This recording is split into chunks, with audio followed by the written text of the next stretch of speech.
Hello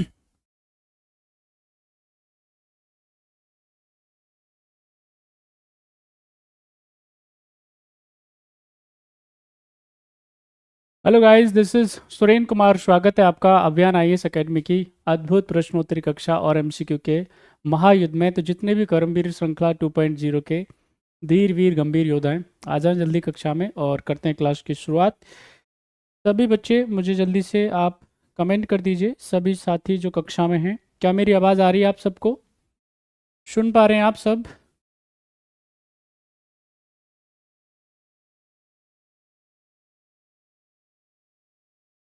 क्या आप सभी को मेरी आवाज़ आ रही है? जितने भी मित्रगण कक्षा में हैं, मुझे थोड़ा कमेंट कर दीजिए मेरी आवाज़ अगर आपको आ रही हो तो। स्वागत है आपका भाई अंकुश जी, वर्णिका, प्रियंका, ज्योति, सबका स्वागत है, नमस्कार। और बताओ कैसे हैं आप सब और कैसी चल रही है आपकी पढ़ाई लिखाई? मेरी आवाज़ आ रही है क्या? चल, थोड़ा मुझे बता दें आप सारे बच्चे। तानिया जी, स्वागत है आपका, नमस्कार। चलिए, तो आज की जो कक्षा है बेसिकली हम लोग इसमें डिस्कस करने वाले हैं किसके बारे में?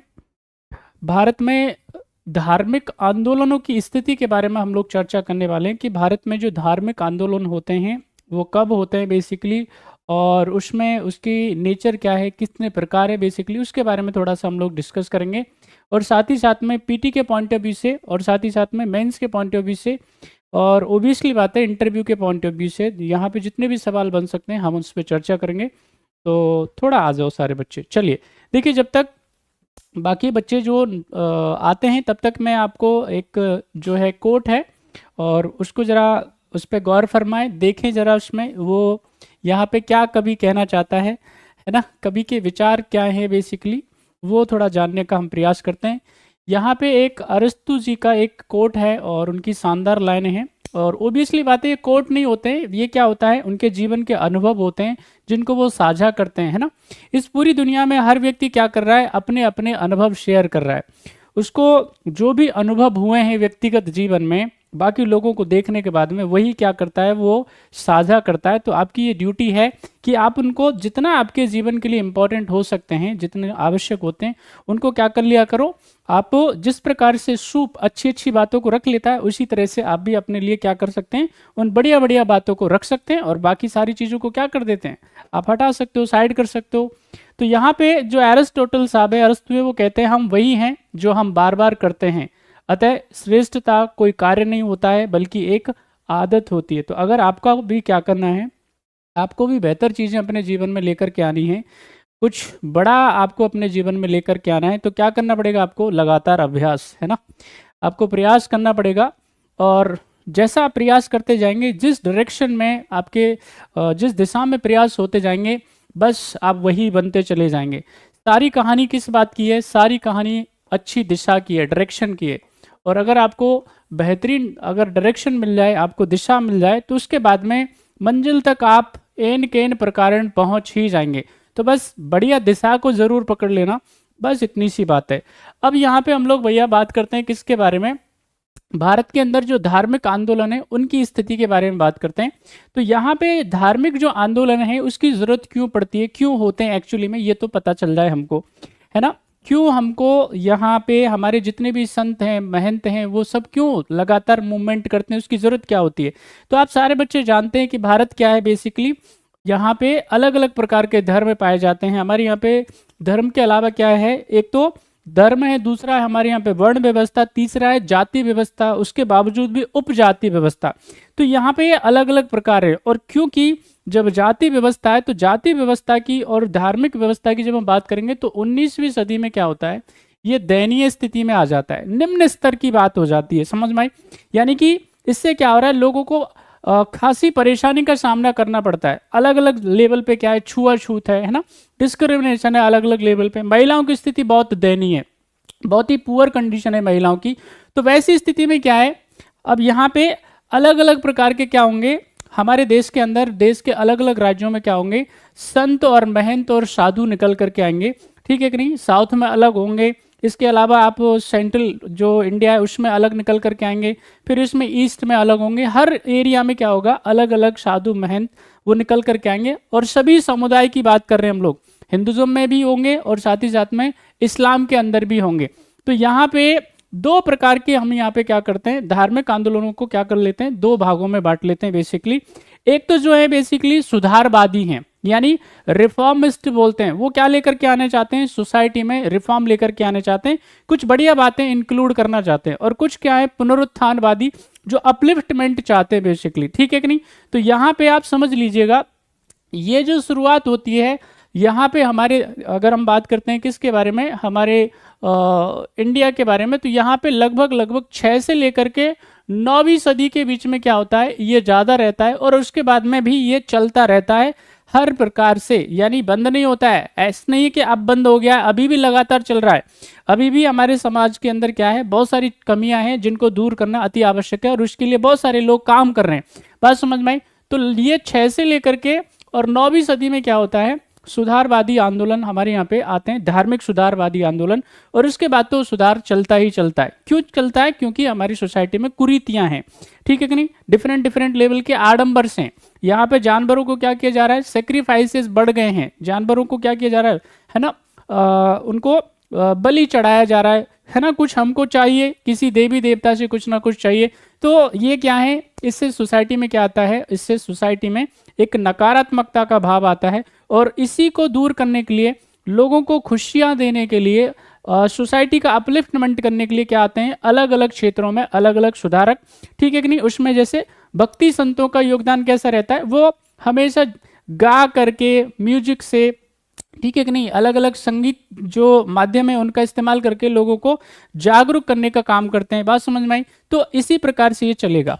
अब आप सारे बच्चे मुझे एक एक सवाल का आंसर करेंगे, बताएं फटाफट से। क्वेश्चन आपकी स्क्रीन पे, क्वेश्चन नंबर 1, क्वेश्चन नंबर 1 का आंसर करेंगे। निम्नलिखित में से कौन एक अलवार संत हैं, सभी आंसर करेंगे। स्वागत है आपका भाई, मोना कुमार, विष्णु, भावना जी, सबका स्वागत है। सभी बच्चे जो कक्षा में हैं आंसर करें और आगे बढ़ें।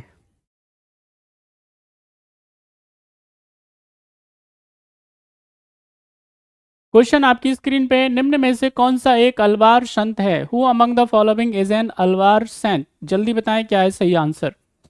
चलिए देखिए, यहाँ पे अगर मैं बात करूं आपसे, तो ये साउथ के अंदर, यानी कि साउथ इंडिया के अंदर दो संत जो हैं, बेसिकली दो संत संप्रदाय आएंगे। और ये तमिल बेसिकली याद रखना है आपको, संत हैं। एक का नाम है नयनार, है ना, एक का नाम क्या है, नयनार, और दूसरे का नाम क्या है, अलवार। अच्छे से याद होना चाहिए। अलवार जो है बेसिकली वो क्या है, शिव के भक्त हैं। भगवान आशुतोष को क्या करते हैं, पूजने का काम करते हैं, उनको मनाने का काम करते हैं, ठीक है। और इनकी जो संख्या है बेसिकली वो कितनी है, 63, 63 इनकी संख्या है बेसिकली। ओके, यहाँ पे जब हम बात करेंगे किसके बारे में, अलवारों के बारे में, तो अलवार जो है बेसिकली वो क्या है, भगवान विष्णु को मानने वाले हैं ना। ये क्या है बेसिकली, ये क्या है, भगवान विष्णु को मानने वाले हैं। वैष्णव ये क्या है, संत हैं बेसिकली। और इनकी जो संख्या है वो कितनी है, 12, ठीक है। ये अच्छे से आपको याद होना चाहिए। और ये क्या है, ये समझ लीजिए अच्छे से, ये क्या है, तमिल जो है कवि हैं। अब यहाँ पे ये सवाल आपसे पूछा, इसमें से एक अलवार संत के बारे में बता रहा है, तो कौन सा एक इसमें अलवार संत है, जरा बताएं। सुंदरार, अंडाल, सुंदर मूर्ति और अक्क महादेवी। तो इसका जो आंसर है भाई वो क्या है, आप कमेंट करके मुझे बता दीजिए जल्दी से। इसका आंसर क्या हो जाएगा, वो है अंडाल। अभी अंडाल जो है, ऐसा माना जाता है, ऐसा कहा जाता है कि ये क्या है, महिला संत है ना। सारे बच्चे अच्छे से याद कर लीजिएगा। तो राइट आंसर इसका क्या हो जाएगा, B is the right answer. Next question का आंसर करेंगे आप, फटाफट से बताइएगा। क्वेश्चन आपकी स्क्रीन पे है, क्वेश्चन नंबर, फटाफट से बताइएगा सेकंड का क्या है सही जवाब। सभी आंसर करिए जल्दी जल्दी से।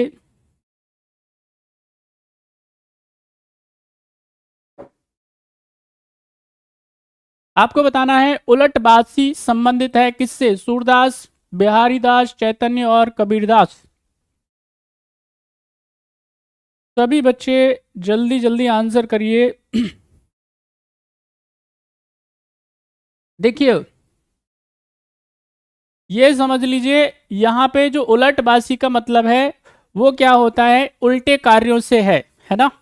अपोजिट क्या है, तर्क करने से। तो यहाँ पे ये जो उलटबाजी जो विचार है बेसिकली वो किसका है, कबीरदास जी का बेसिकली, ठीक है। अब यहाँ पे जब हम कबीरदास जी के बारे में बात करेंगे तो ये क्या है, एक रहस्यवादी कवि हैं, ध्यान रखना है आपको।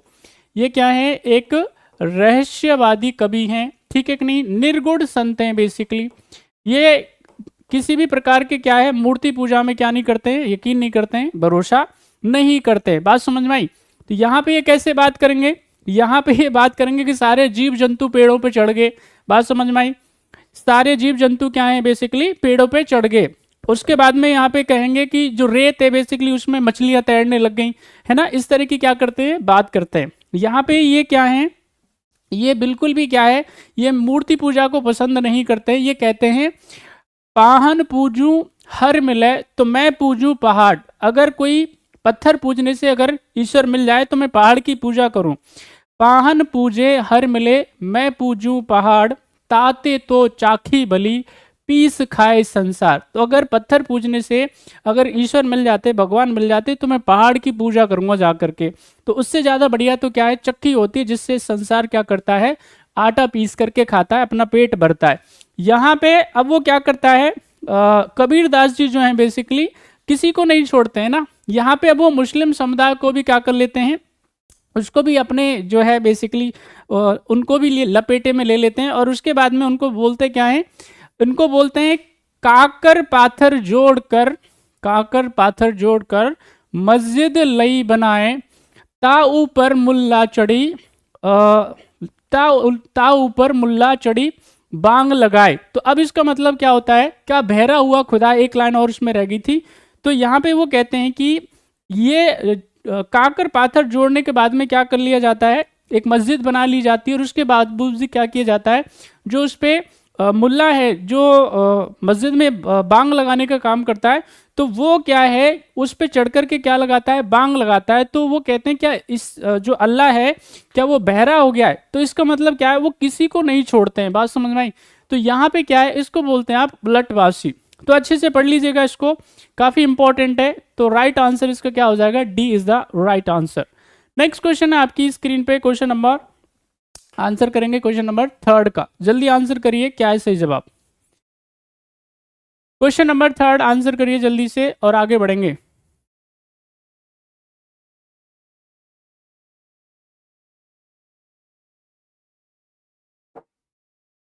क्वेश्चन आपकी स्क्रीन पे है, आंसर करेंगे। महाराष्ट्र के ऐसे संत जिन्हें भारत का पहला दलित कवि के रूप में जाना जाता है वो कौन है, नरहरि, सावत माली, कन्होबा पाठक और चोखा मेला। क्या है आंसर।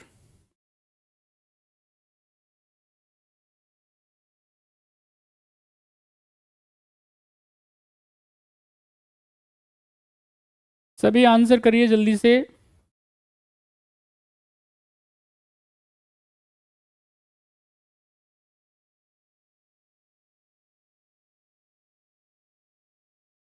तो यहाँ पे सबसे ज्यादा इंपॉर्टेंट बात करेंगे तो अगर महाराष्ट्र में बात करी जाएगी तो महाराष्ट्र में जो चोखा मेला है बेसिकली वो क्या है, एक दलित महार, याद रखना है आपको, दलित और महार, है ना। डॉक्टर अंबेडकर साहब जो है इस कम्युनिटी से थे, महार कम्युनिटी से। तो यहाँ पे क्या है, जो चोखा मेला है बेसिकली वो क्या है, दलित महार कम्युनिटी से। और ये एकमात्र क्या है, महाराष्ट्र के बेसिकली संत हैं जो कि इस दलित महार कम्युनिटी से आते हैं।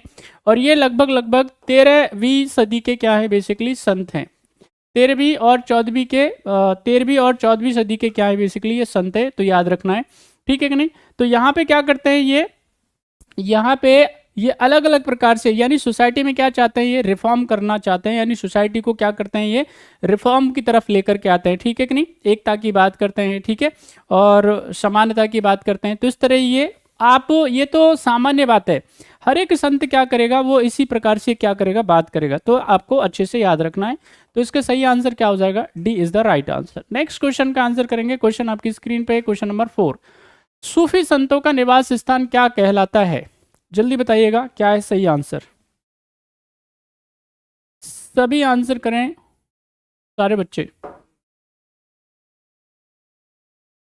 क्वेश्चन आपकी स्क्रीन पे है, जवाब देंगे आप। सूफी संतों का निवास स्थान, तो सूफी संतों का जो निवास स्थान है वो कहलाता है खानका, ठीक है कि नहीं। खानका जो होता है उसको क्या कहते हैं, सूफी संतों का निवास स्थान है, जहाँ पे ये क्या करते हैं, यहाँ पे जितना भी अपना धार्मिक वार्तालाप है वो भी क्या किया जाता है, यहाँ पे संपन्न होता है, तो उसको बोला जाता है खानका। ओके, चलिए नेक्स्ट क्वेश्चन आपकी स्क्रीन पे है, आप जवाब देंगे। क्वेश्चन नंबर आपकी स्क्रीन पे, क्वेश्चन नंबर 5, जल्दी बताइएगा क्या है सही आंसर। विजयनगर साम्राज्य के शासक कृष्णदेव राय ने किसको संरक्षण दिया था? रामानुजाचार्य, माधवाचार्य, वल्लभाचार्य और निम्बकाचार्य। क्या है सही आंसर, जल्दी जल्दी बताइए सारे बच्चे, सभी आंसर करें। क्वेश्चन आपकी स्क्रीन पे है, जल्दी जल्दी जवाब दीजिए।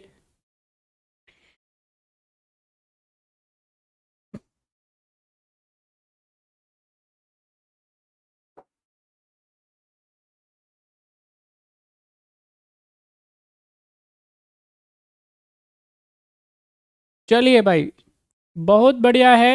अब यहाँ पे आप जानते हैं भाई कृष्णदेव राय के बारे में, प्रतापी शासक है साउथ के, ठीक है कि नहीं। विजयनगर साम्राज्य के क्या माने जाते हैं, ये प्रतापी शासक माने जाते हैं, ठीक है। हरिहर बुक्का के बाद में आप ये समझ लो कि ये जबरदस्त ताकतवर व्यक्ति है, और ये किनको संरक्षण दे रहे हैं, ये वल्लभाचार्य को। अब आप मुझे कमेंट करके बताएंगे सारे बच्चे, सभी बच्चे आप मुझे कमेंट करके बताएंगे कि इनकी फिलॉसफी का नाम क्या है। बात समझ में आई, जैसे माधवाचार्य तो उनकी फिलॉसफी क्या है, द्वैतवाद है, ठीक है कि नहीं। इसी प्रकार से यहाँ पे रामानुजाचार्य की फिलॉसफी का नाम बताएंगे आप सारे बच्चे, जरूर पूछी जाती है। और निम्बिकाचार्य का कमेंट करके बताना है आपको सभी बच्चे, हम ऑलरेडी बता चुके हैं आपको, इसके बारे में डिस्कस कर चुके हैं, कमेंट करके बताना है आपको। अगले सवाल का आंसर करें आप, किसके विरुद्ध शाहजहां ने करतारपुर का युद्ध लड़ा था, जल्दी बताइए। शाहजहां ने बताना है आपको किसके विरुद्ध करतारपुर का युद्ध लड़ा था, जल्दी बताइएगा। गुरु तेग बहादुर, गुरु नानक देव जी, गुरु हरगोविंद जी और गुरु अर्जुन देव जी। तो इसका सही जवाब क्या है, इसका सही आंसर है गुरु हरगोविंद जी। हरगोविंद जी की जब हम बात करेंगे तो ये छठवें क्या है, बेसिकली जो है सिखों के क्या हैं, गुरु हैं, और ये अर्जुन देव जी के क्या हैं, बेटे भी हैं, ठीक है।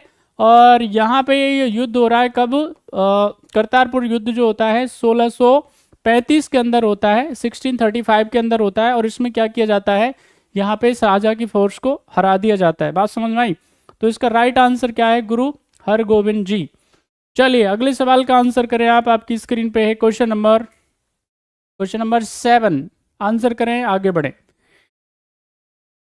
चलिए, सिख धर्म में लंगर किसने आरंभ किया? गुरु अंगद, गुरु नानक जी, अर्जुन देव जी और गोविंद जी। जल्दी बताइए क्या है सही आंसर।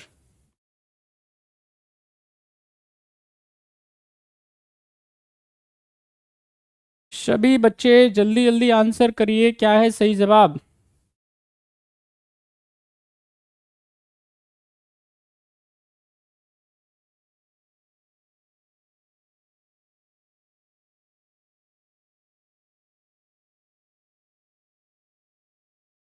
चलिए भाई, तो यहाँ पे देखिए, यहाँ पे जब हम बात करेंगे किसके बारे में, लंगर के बारे में, तो लंगर की जो व्यवस्था की जाती है, लंगर की जो शुरुआत की जाती है वो किसके द्वारा की जाती है, सिखों के प्रथम गुरु, सिखों के प्रथम गुरु, उनका नाम है गुरु नानक देव जी। और गुरु नानक देव जी क्या करते हैं, ये सिख संप्रदाय को क्या करते हैं, लेकर के आते हैं, ठीक है। इनको क्या बोला जाता है, इनको बोला जाता है नानक शाह, ठीक है कि नहीं। गुरु नानक के नाम से भी जाना जाता है, नानक शाह बोला जाता है, ठीक है। अलग अलग नामों से इनको क्या किया जाता है, जाना जाता है। यहाँ पे ये क्या करते हैं, एक ओंकार, एक ईश्वर की बात करते हैं ना, एक ओंकार मतलब एक ही ईश्वर है बेसिकली, इसके अलावा दुनिया में और कुछ है ही नहीं। बात समझ में आई।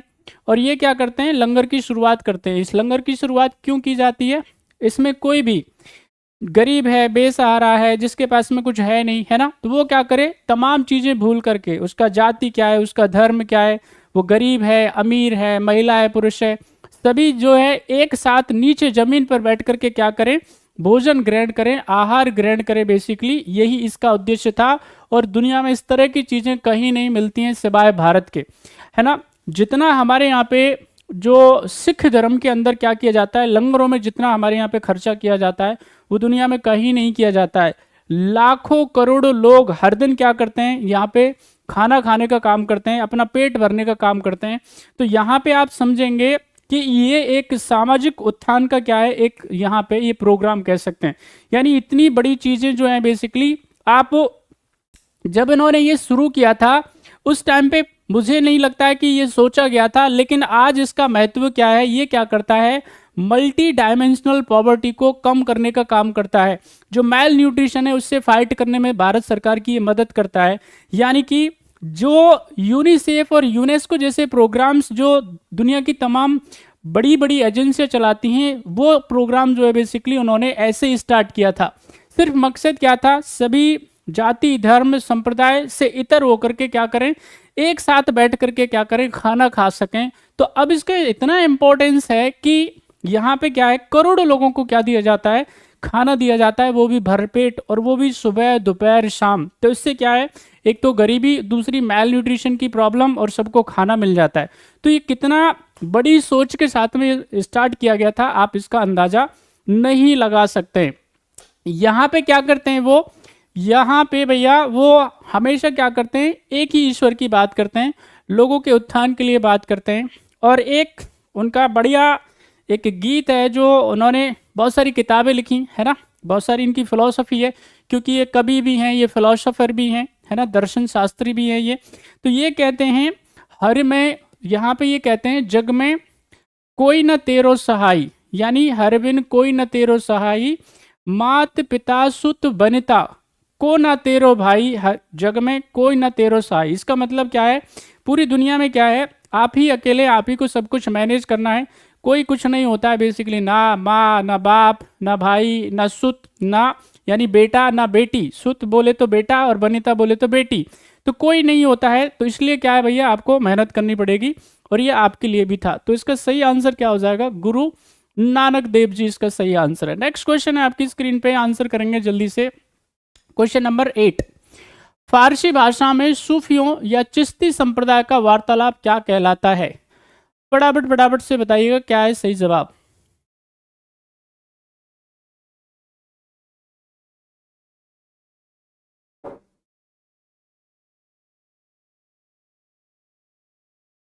सभी आंसर करेंगे। फारसी भाषा में सूफियों का या चिश्ती संप्रदाय का वार्तालाप क्या कहलाता है? देखिए, जब हम बात करेंगे किसके बारे में, चिश्ती सिलसिले के बारे में, यहां पे आपको ये याद रखना है बहुत अच्छे से। ये जो चिश्ती सिलसिला है, यहाँ पे इस चिश्ती सिलसिले की जो शुरुआत की जाती है ख्वाजा मोइनुद्दीन चिश्ती के द्वारा की जाती है। और ख्वाजा मोइनुद्दीन चिश्ती की जो शुरुआत करते हैं वो कहाँ से करते हैं, राजस्थान के अजमेर से करते हैं। ठीक है, अब यहाँ पे क्या है, इनका जो सूफियों का जो वार्तालाप है, जो इनके फिलोसॉफिकल डायलॉग्स होते हैं, उनकी जो चर्चाएं होती हैं वो किस में होती हैं, मलफुजात में क्या होती हैं, इनको क्या किया जाता है, संरक्षित किया जाता है मलफुजात में। ठीक है कि नहीं, अच्छे से याद होना चाहिए आपको, इसमें किसी प्रकार का क्या है, कोई समस्या नहीं होनी चाहिए। मलफुजात बोलते हैं जिसमें क्या है, चिश्तियों की क्या की जाती है, जो फिलोसॉफिकल टॉक्स हैं, डायलॉग्स हैं, वो संरक्षित किए जाते हैं, उनको रखा जाता है।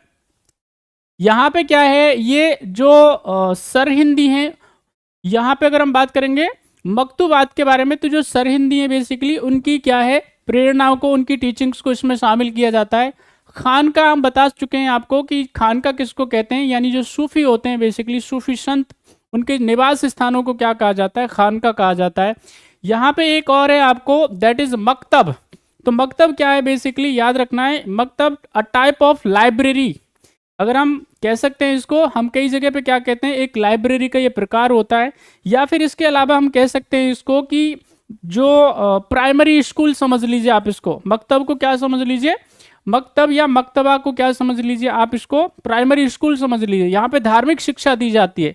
एक और होता है, उसको बोलते हैं आप मदरसा। तो मदरसा क्या होते हैं, उच्च शिक्षा के केंद्र होते हैं, वहां पे क्या दिया जाता है, हायर एजुकेशन दी जाती है, किसमें, इस्लाम के अंदर। तो ये याद रखना है। फिलहाल तो इसका जो आंसर हो जाएगा मलफुजात का, वो क्या है, जो जितने भी चिश्ती संप्रदाय से बिलोंग करने वाले सूफी हैं, उनका वार्तालाप जो है, उनकी फिलोसॉफिकल जो टीचिंग्स हैं, यानी कि दर्शन जो शिक्षा है दार्शनिक वो किसमें संग्रहित हैं, कलेक्टेड है, मलफूजात में। तो राइट आंसर इसका है बी। नेक्स्ट क्वेश्चन का आंसर करेंगे आप सारे बच्चे, फटाफट आंसर करिए क्या है सही जवाब। आपको बताना है बारकरी संप्रदाय के प्रमुख देवता कौन हैं। बारकरी संप्रदाय के बारे में जरा बताएं।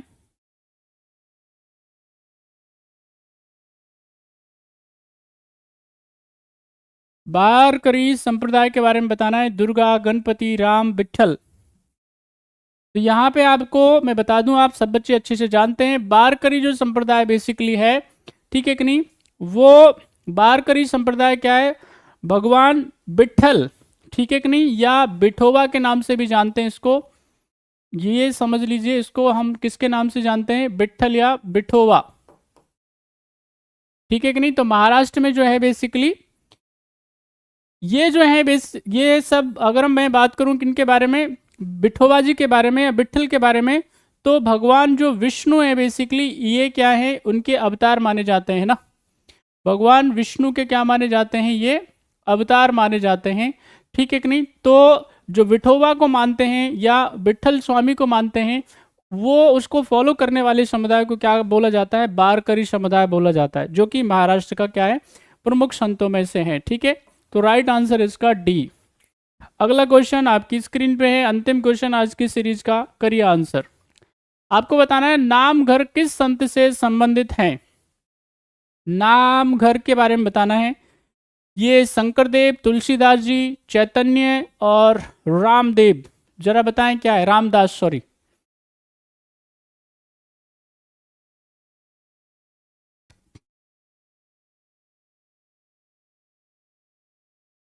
चलिए इसका जो आंसर है बेसिकली वो समझ लीजिए, वो है शंकरदेव। अब ये शंकरदेव जो है बेसिकली नामघर के ये हेड समझ लीजिए आप इनको, नामघर पंथ की स्थापना करने वाले ये संत हैं। इनका संबंध जो है वो किससे, असम से, ठीक है कि नहीं। यहाँ पे नामघर की जब हम बात करेंगे तो नामघर का आशमिया में मतलब क्या होता है, आप इसको समझ सकते हैं कि धार्मिक स्थल समझ सकते हैं, पूजा स्थल समझ सकते हैं, बात समझ में आई। यहाँ पे ये 15वीं सदी के क्या है बेसिकली संत हैं, ठीक है, और बहुत सारी रचनाएं करते हैं अलग अलग। और यहाँ पे ये क्या करते हैं, ये एक पंथ की क्या करते हैं, स्थापना, एक पंथ की क्या करते हैं ये स्थापना, वो भी कहाँ पे, पश्चिम बंगाल के अंदर। तो राइट आंसर इसका क्या है, A is the right answer. Shankardev जो है बेसिकली वो नामघर की स्थापना करते हैं, कहाँ पे, असम के अंदर। तो आज के थे 10 वेरी इंपॉर्टेंट क्वेश्चन, जो कि किसके बारे में थे, भारत के अलग अलग धार्मिक संप्रदायों के बारे में थे, उनकी खास बातों के बारे में थे। जाकर के जरूर देख लेना, क्योंकि थोड़ी सी चीज़ें फैक्चुअल है, इनको जाकर के ढंग से पढ़ लीजिएगा। एग्जाम के पॉइंट ऑफ व्यू से बहुत खास हैं, एग्जाम में सवाल यहाँ से बनने वाले हैं। अपना ख्याल रखें, पढ़ाई जरूर करते रहें। जय हिंद।